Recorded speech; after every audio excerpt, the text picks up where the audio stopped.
What's cracking, guys? Welcome back to the Turing Test.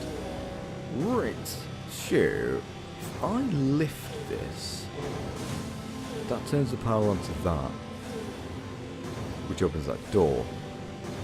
If I take out the power, it shuts the door.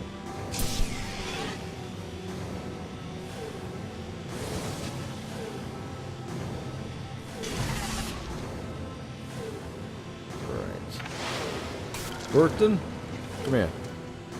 Right, you stay there, my friend, while I go up the light bridge.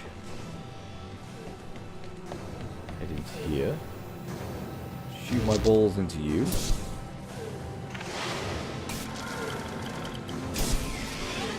You shoot balls into there. Exit out of you. Exit out the door. And then exit out the level. Yeah. Ava, I don't wish to be heavy-handed. The severity of your actions here are immense. Selfish action could create an extinction event. Do you understand? Ava? I get it. Ooh. Ava's good. Ava's getting some sass. Ava's got some sass.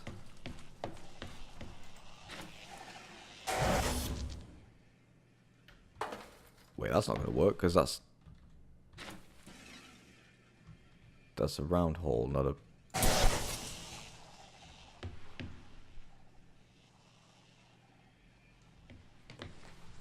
Hey?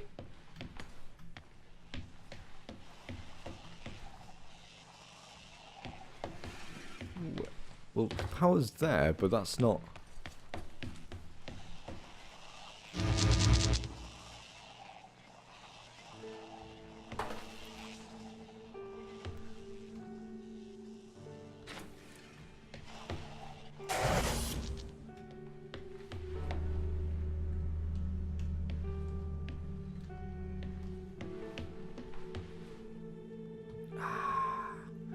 Right idea, I just need.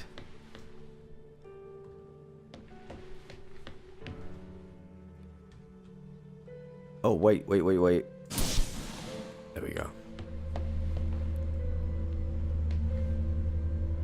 Right, what are we going here? Papers. The imitation game. I propose to consider the question, can machines think? The new form of the problem can be described in terms of a game which we call the imitation game. It is played with three people, a man, A, a woman, B, and an interrogator, C, who may be of either sex. The interrogator stays in the room apart from the other two. The object of the game for the interrogator is to determine which of the other two is the man and which is the woman. He knows them by labels X and Y. And at the end of the game, he says either X is A and Y is B, or X is B and Y is A.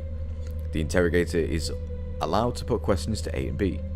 We now ask the question, what will happen when the machine takes part of A in this game? Will the interrogator decide wrongly as often when the game is played like this, as he does when the game is played between a man and a woman? These questions replace our original, can machines think? The question and answer method seems to be suitable for introducing almost any one of the fields of human endeavour that we wish to include. We do not wish to penalise the machine for its inability to shine in beauty competitions, nor to penalise a man for losing in a race against an aeroplane. The conditions of our game make these disabilities irrelevant. The witness can brag, if they consider it advisable, as much as they please about their charms, strength or heroism, but the interrogator cannot demand practical demonstrations. The game may perhaps be criticised on the ground that the odds are weighted too heavily against the machine. If the man were to try and pretend to be the machine, would he clearly make a poor and pretend to be the machine, he would clearly make a very poor showing. He would be given away at once by slowness and inaccuracy in arithmetic. May not machines carry out something which ought to be described as thinking, but which is very different from what a man does? This objection is a very strong one, but at least we can say that if If nevertheless a machine can be constructed to play an imitation game satisfactorily, we need not to be troubled by this objection. It might be urged that when playing the imitation game, the best strategy for the machine may possibly be something other than imitation of the behavior of man.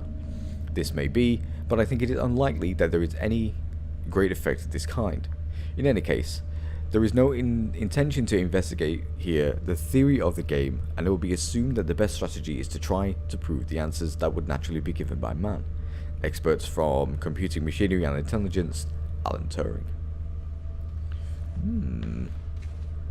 And the Lord God formed man of the dust of the ground, and breathed into his nostrils the breath of life, and man became a living soul. That's some Bible shit there, but I don't do the Bible. I'm an atheist. I now proceed to consider opinions opposed to my own. The theological objection. Thinking is a function of man's immortal soul. God has given an immortal soul to every man and woman, but not to any other animal or to machines. Hence no animal or machine can think. Well, animals can think. Animals are pretty fucking smart. The heads in the sand objection. The consequences of machines thinking would be too dreadful. Let us hope and believe that they cannot do so. They sort of can, but not. Again, not in the way that the human brain can. The mathematical objection. There are a number of results of mathematical logic which can be used to show that there are limitations to the powers of discrete state machines. The best known of these results is known as Gödel's theorem, 1931, and shows that in any sufficiently powered logical system, statements can be formulated which can neither be proved nor disproved within the system, unless possibly the system itself is inconsistent. The argument from consciousness. This argument is very well expressed in Professor Jefferson's Lister oration for 1949, from which I quote: "Not until a machine can write a sonnet or compose a concerto because of thoughts and emotions felt, and not by the chance of flawless symbols, could we agree that the machine equals brain that is not only write it. Could we agree that machine equals brain that is not only write it but know that it had written it? No mechanism could feel, and not merely artificially signal, an easy contrivance, pleasure at its success, grieve when it values fuse, be warmed by flattery, be made miserable by its mistakes, be charmed by sex, be angry or desperate when it cannot get what it wants." Arguments from various disabilities. These arguments take the form: I grant you that you can make machines do all the things you have mentioned, but you will never be able to make one do X. Numerous features X are suggested in connection. I offer a selection. Be kind, resourceful, beautiful, friendly, have initiative, have a sense of humor, tell right from wrong, make mistakes, fall in love, enjoy strawberries and cream, make someone fall in love with it, learn from X person's experience, use words properly, which I can't do, be the subject of his own thoughts, have a much diversity of behavior as a man, do something really new. Lady Lovelace's objection. Our most detailed information of Babbage's analytic engine comes from the memoir of Lady Lovelace, 1842. In it she states, "The analytical engine has no pretensions to originate anything. It can do whatever we know how to order it to perform." Her italics, the statement is quoted by Hertie, 1949, who adds, "This does not imply that it may not be possible to construct electronic equipment which will think for itself, or in which, in biological terms, one can set up a conditioned reflex, which would serve as a basis for learning. Whether this be possible in principle or not, it is a stimulating and exciting question suggested by some of the relevant developments, but it did not seem that the machines constructed or projected at the time had this property." Argument from continuity in the nervous system. The nervous system is certainly not a discrete state machine. A small error in the information about the size of a nervous impulse impulsing on a neuron may make a large difference to the size of the outgoing impulse.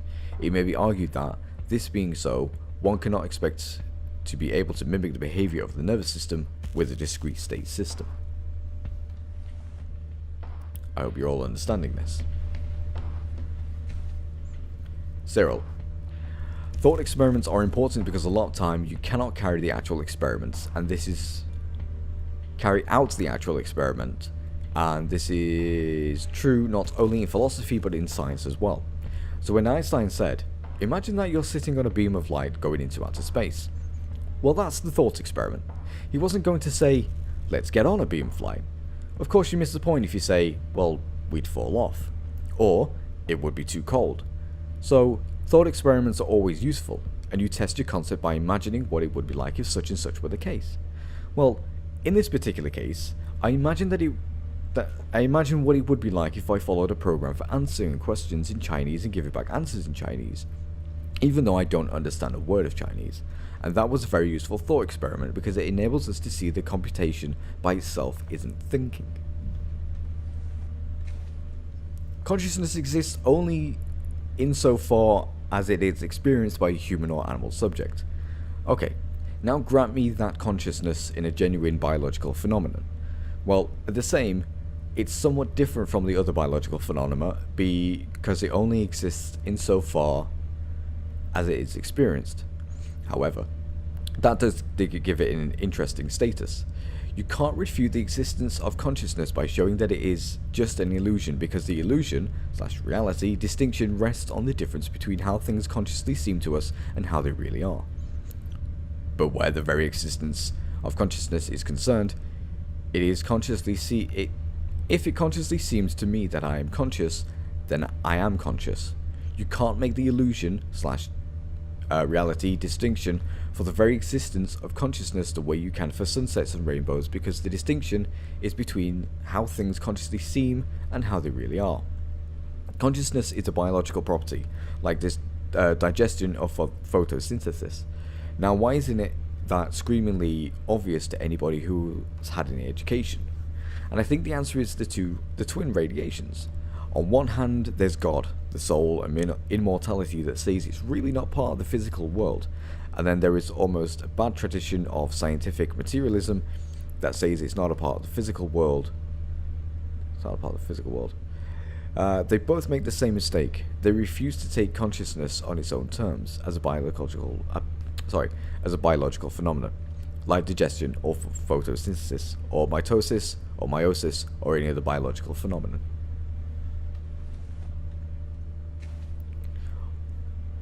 I think we all really have conscious states. To remind everyone of this fact, I asked... conscious states, sorry, there was a full stop there. To remind everyone of this fact, I asked my readers to perform the small experiment of pinching the left forearm with the right hand to produce a small pain.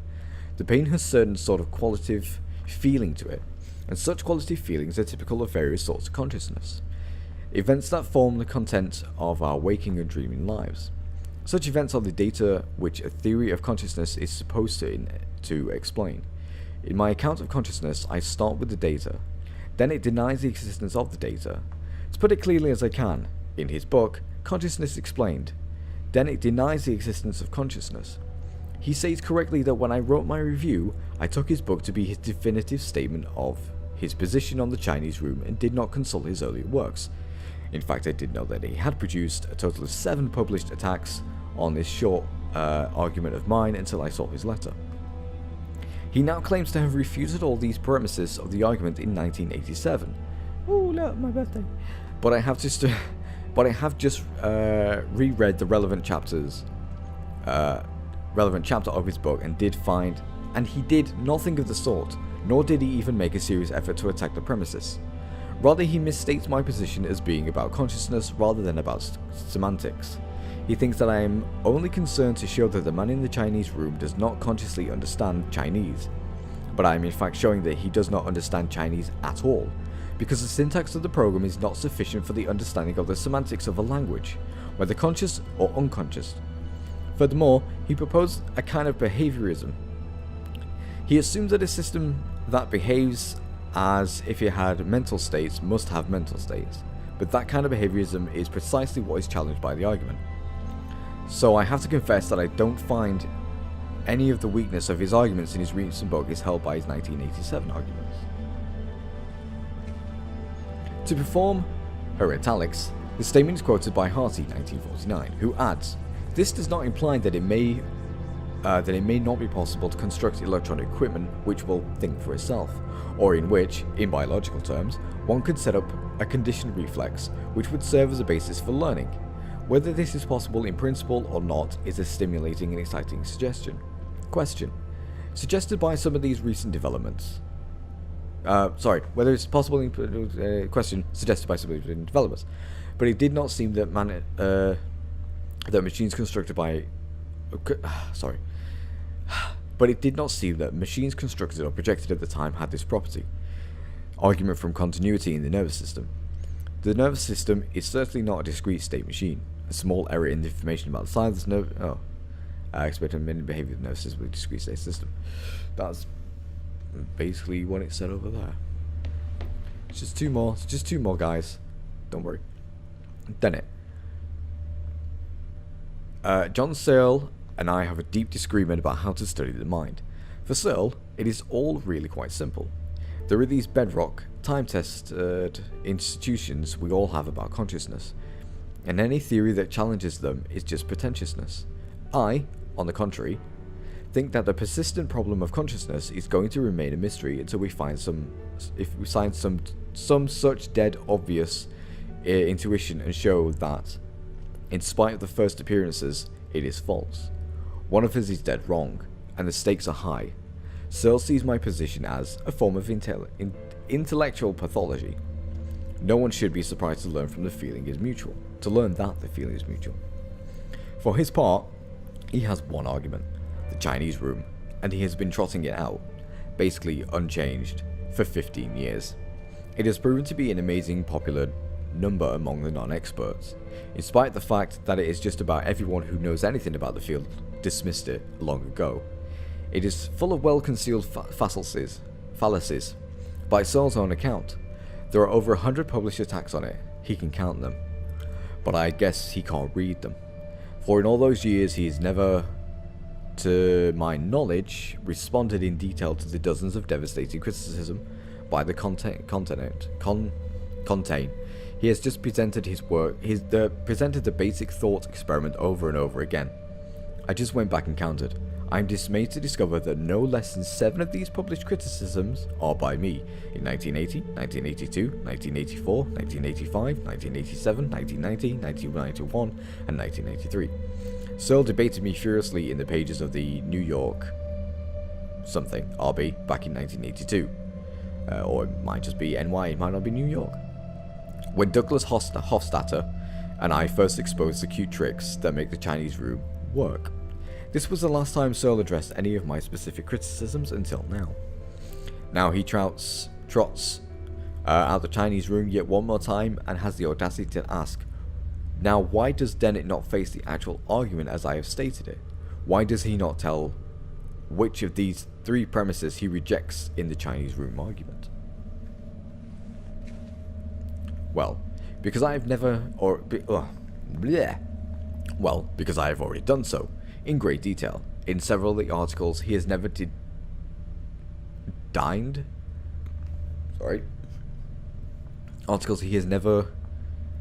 to answer. For instance, in Fast Thinking, way back to International Stance 1987, I explicitly quoted his entire 3 premise arguments and showed exactly why all 3 of them are false, when given the interpretation they need for the argument to go through. Why didn't I repeat that 1987 article in my 1991 book? Because unlike Searle, I had gone on to other things. I did, however, cite my 1987 article prominently in a footnote, P436, and noted that Searle's only response is to be simply to declare, without argument, and that the points offered there were irrelevant. The pattern continues. Now he both ignores the challenge and goes on to misrepresent the future criticisms of the Chinese room that I offered in the book under review. But perhaps he has forgotten what I actually wrote in the 4 years it has taken him to write his review. But enough about the Chinese room. What do I have to offer on my side? I have a candidate for the falsely fatally false intuition, and it is indeed the very intuition Searle invites the reader to share with him. The conviction that we know what we're talking about when we talk about that feeling. You know, the feeling of pain that is the effect of the stimulus and the cause of the dispositions to react. The quale, the intrinsic content of the subjective state. How could anyone deny that? Just watch, but you have to pay close attention. I developed my destructive arguments against the intuition by showing how an objective science of consciousness is possible after all, and how Searle's proposed first-person alternative leads to a self-contradiction and paradox at every turning. This is the deepest mistake. In my book, according to Searle, and he sets out to expose it, the trouble is that the objective scientific method I described under alarming name of heterophenomenology is nothing I invented. It is in fact exactly the method tactically endorsed and relied upon by every scientist working on consciousness, including Crick, Edelman, and Rosenfield. They have no truck with Searle's intrinsic content and ornithological subjectivity. They know better. Oh my god, that's a lot of reading. Yeah. Wow. There. My mouth is now very, very dry, and my jaw hurts from all that reading. Right, so hopefully you all understood that.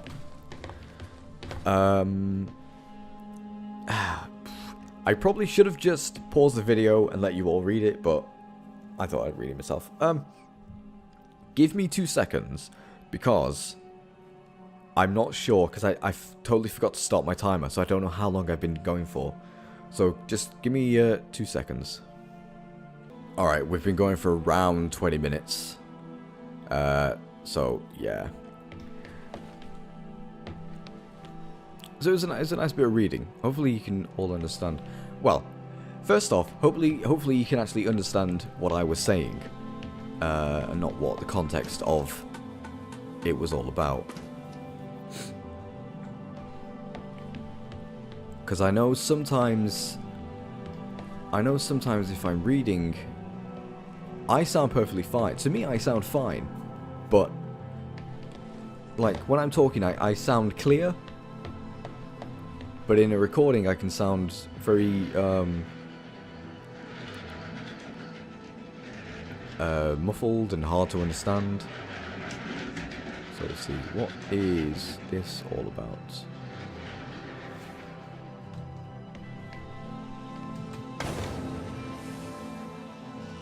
I don't know, that powers something. So yeah, I'll put in... Yeah, I'll have to put in a thing of like, ooh, if you don't want to listen to this, then skip to this part.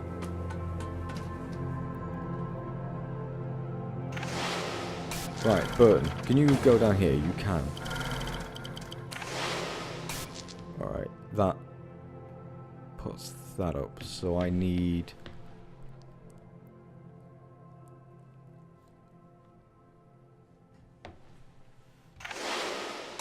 Can you move that way? Oh, there's no cameras here, is there? Foobar. Can you climb? I don't think you can you? No, you can't.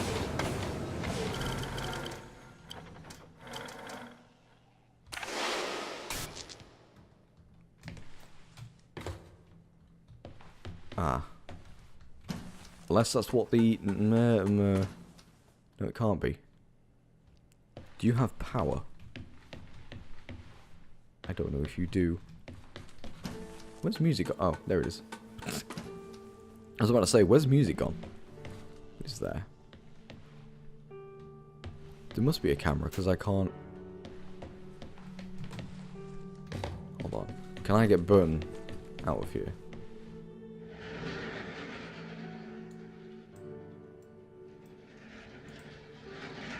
No, what's that for? What the fuck is this for then?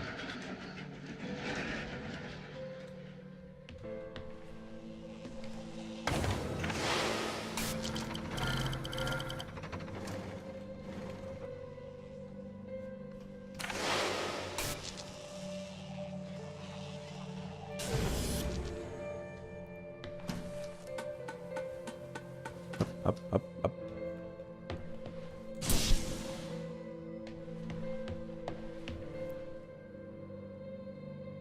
Oh, there is a camera. Oh, there are cameras. Okay. Right. So that I would, yeah. So I need to power that, don't I?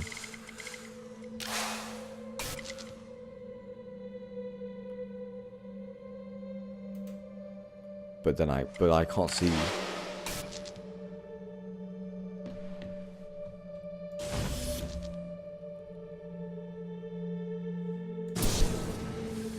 Button from here. That's the only problem. Oh wait, no. I should be able to get off that. Go back to you. Go back to the camera. Ooh, I can just see him.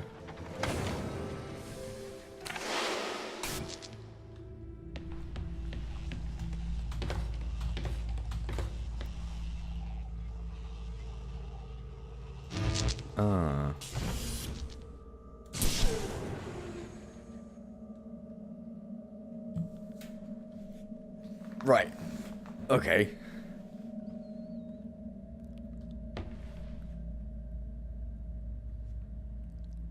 So that gets that up there. What?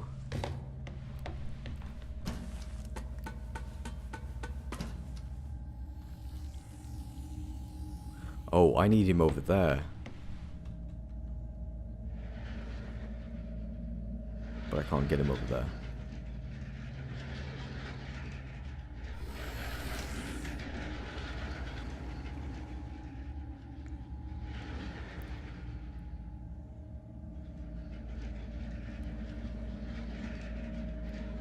Why would I need what? I'm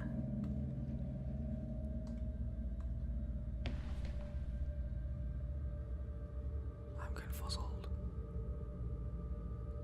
It's over there that I need to get to.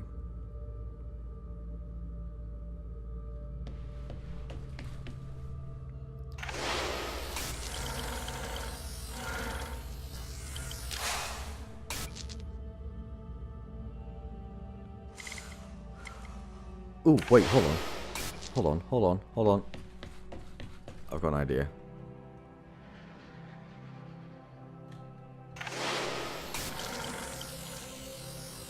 Oh, I can't switch it on from here.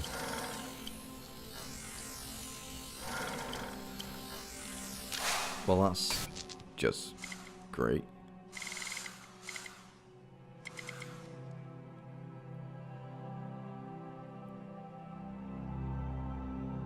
Could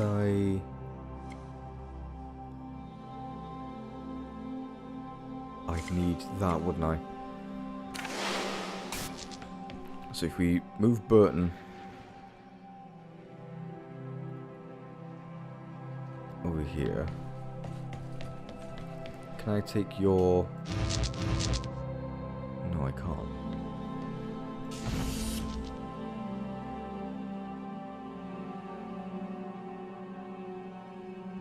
There's no way to turn it off though, is there?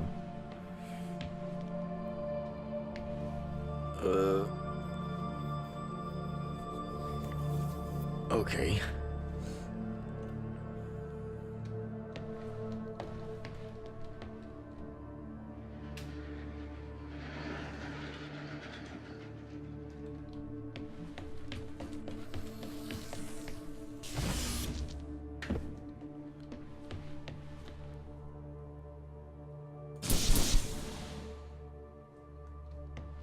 Well, that's fine and dandy, but we need a power source for the bottom, but we can't get a power source. We also need to turn this on. how in the hell do we manage that? We've got to get through those... got to get through those doors. I think we need to get Burton over there, possibly. But then how do we manage that? If we move...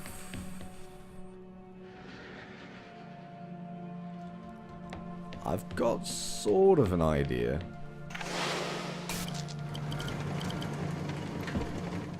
Move Burton over here.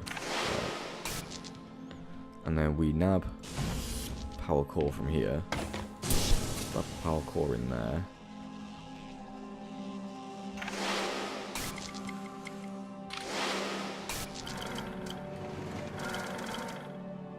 Do that. Make sure I can actually be seen by the cameras. Turn Burton around. Take the power core from here.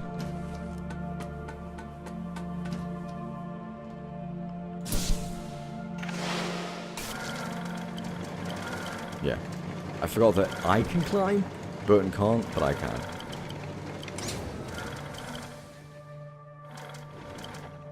That gives us power.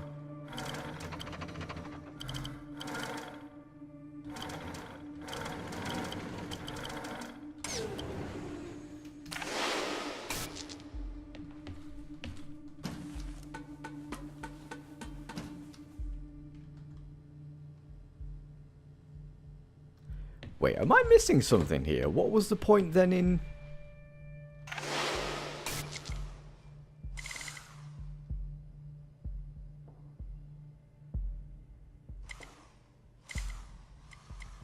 Well, what was the point of that then? Because that is just... That's not needed.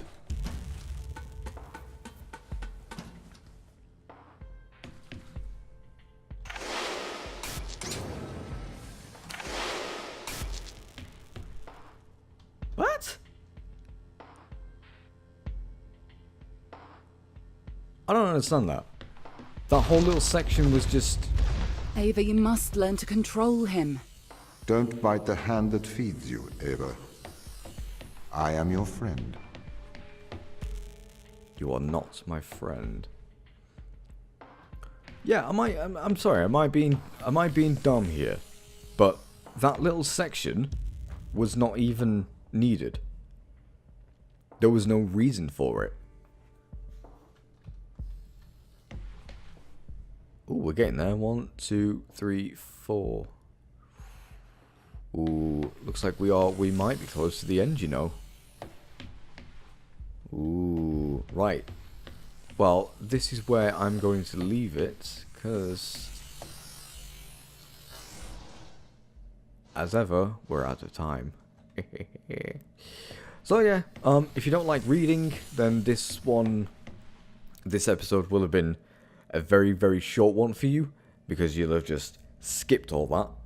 If you don't mind listening to me read, then yeah, the episode would have been fine. Again, sorry if I come out sort of sounding mumbling. I don't know what it is. People say I mumble, but yeah, some people say that I mumble. But when I'm listening to myself, I can hear every single word. I can understand every single word. So I don't know. But that's in like real life, not virtual life. People say that I mumble, but oh well. Screw them. But anyway, guys, thank you all so very much for watching this episode. The next one might be the last one. Don't know yet, but we'll see. But anyway, thank you all so very much for watching, and I'll see you all next time as ever. Bye bye.